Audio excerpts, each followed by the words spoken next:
Hey, welcome back to the Confident Podcast. My name is Dan Tinquist, your host. So glad to have you with us today. We'll begin this episode like we do every single episode with our fatherhood mindset. Say it out loud with me. I'm the only one who can fulfill the father role I have, so I choose to do it well.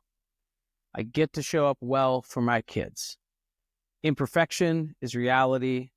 Ownership is a choice. Today is brand new, and so is tomorrow.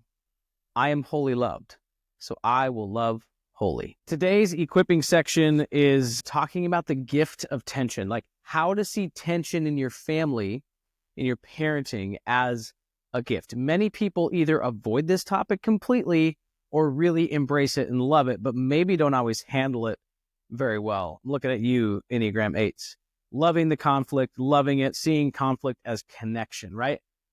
Most of the rest of us in this world either avoid it or struggle with it, but it's really a gift to embrace it, to be able to embrace it, to be able to understand what parts of tension need to be embraced, which parts need to be corrected, and which parts need to drive us and maybe even become a catalyst for change, a way to measure the metric of growth in your parenting and in your personal development. Okay, so again, gonna just shoot you over to a quick snippet of what I taught on intention in my course to give you another glimpse into kind of what it looks like exactly to be in that course. Would love to have you join if that's something you're looking for. But for the time being here, let's hop right on over to the teaching on the gift of tension.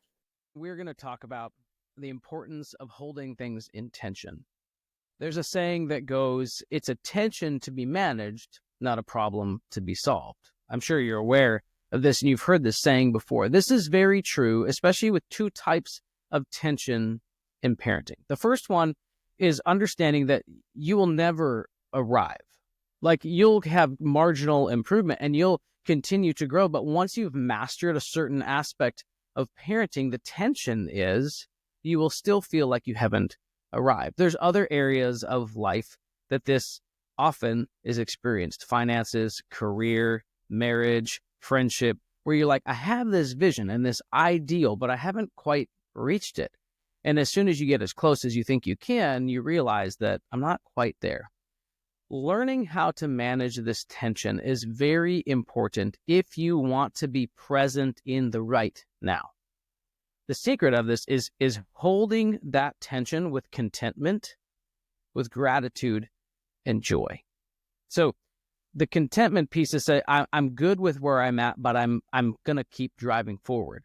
Like contentment is literally saying, I can be good right now. I'm good. I'm content, but I'm going to keep driving forward. Gratitude is an incredibly helpful practice in saying, what do I have? What around me am I grateful for? That really can help even lead to contentment. And then you have this deep sense of joy to say, like, I'm so glad to be on the journey. All right. This is a tension that we need to manage because we can never solve it. It's not a problem.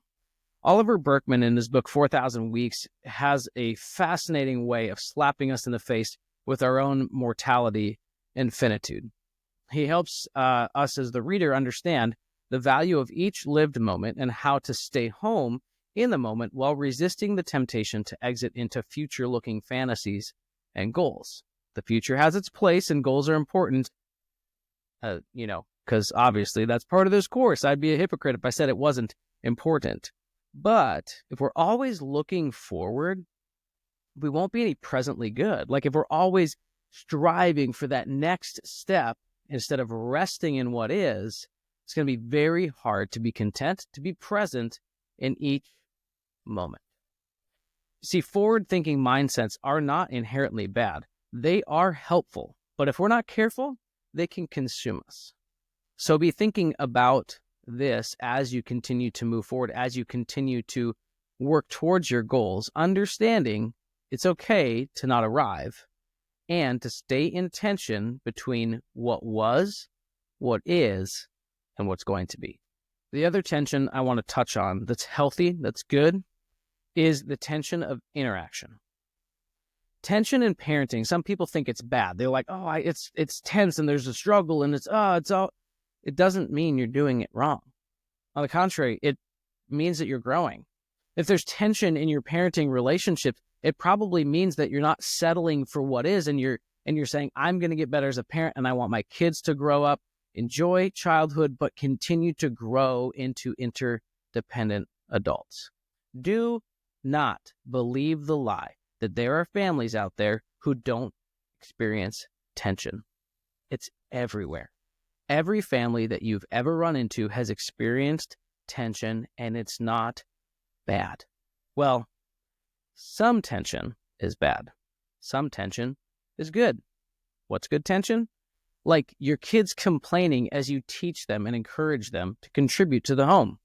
You don't want to just say, okay, fine, have your way. You live in that tension of, I know I asked you to clean your room and I know you're frustrated. That's fine. But it still is something we do as a family.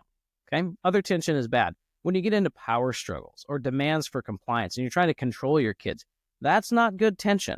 Ditch that tension as soon as you can and build the relationship where they want to comply, where they want to be in your home, because you're making it the most safe, secure, healthy, joyful, tension-filled, in the best way, place for your kids. You see, just like a workout, resistance is needed for strength to increase. If you want to grow as a parent, if you want to grow in your confidence, you want your kids to grow in interdependence, it's going to take resistance. It's going to take tension. So, as we work to grow our kids into confident, courageous adults with good character, remember, tension is a part of the process. Embrace it. All right, so I hope that this is a helpful mindset shift, a paradigm shift for you to see tension as something that is a gift. Understanding what tension needs to be dismissed, taken care of, the problem is actually understanding it is a problem to solve. We got to get rid of it. But the other parts of it, to embrace it, to move forward without unhealthy expectations of perfection and unicorn world, but actually walking faithfully and dutifully forward in your fatherhood journey, understanding tension is a big part of the journey. I would love to hear you tell me in the comments section which part of this resonated with you the most. What tensions do you have in your life right now that you are now seeing as a gift? You're now understanding that, like, oh, this is an opportunity for me to connect, an opportunity for me to grow, an opportunity for you to see the world in a different way now that you understand certain kinds of tension are actually a gift. We'll see you in the next episode.